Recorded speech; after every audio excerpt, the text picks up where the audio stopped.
নবী বলছেন, আল্লাহ আমার উম্মত যদি জাহান্নামে থাকে আমি কিন্তু জান্নাতে যাব না।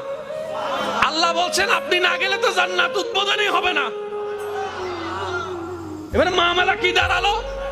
আল্লাহ পাক বলে যে আমি তাহকামুল হাকিমিন নিজেকে বলেছি, বিচার না করলেও তো জিনিসটা সুন্দর হয় না।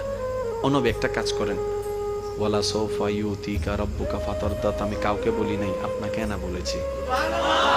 আমার সাল্লাল্লাহু আলাইহি রাহমাতাল লিল আলামিন কারো সম্পর্কে নাজিল করি নাই, আপনাকে দিয়েছি। ওয়ালাল আখিরাতু খায়রুল লাকা মিনাল উলা, কাউকে বলি নাই, আপনাকে বলেছি। আর আমি আল্লাহ ভালো করে জানি আপনি হচ্ছেন উম্মতের দরদি নবী। আপনি নিজের জন্য কাঁদেন নাই, সন্তানের জন্য কাঁদেন নাই, পরিবারের জন্য কাঁদেন নাই, নাতির জন্য কাঁদেন নাই, যত কেঁদেছেন জীবনে সবকিছু উম্মতের জন্য। এমনকি হাসরের ময়দানে যখন সর্বপ্রথম আমাদের নবীকে আল্লাহর হুকুমে তোলা হবে, আমাদের নবী উঠেই জিব্রাইল আলাইহিস সালামকে প্রথম প্রশ্ন করবে, ও আমার ভাই জিব্রাইল, আমার উম্মতগুলা কোথায়?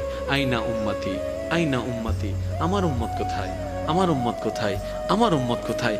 আমি উঠার আগেই নাকি আমার উম্মতকে জাহান্নামে দিয়ে দিয়েছো নাকি? কোনো আমার উম্মত কোনো জাহান্নামে চলে গেছে নাকি? জিব্রাইল বলবে, ইয়া রাসূলুল্লাহ, প্রথমেই আপনাকে তোলা হয়েছে, এখন আর কাউকে তোলা হয় নাই, প্রথমেই আপনি উঠেছেন। আমার নবী বলবে, আমার উম্মতগুলা কোথায়? জিব্রাইল বলবে, ইয়া রাসূলুল্লাহ, এখনো তারা উঠে নাই, উঠবে একটু পরে।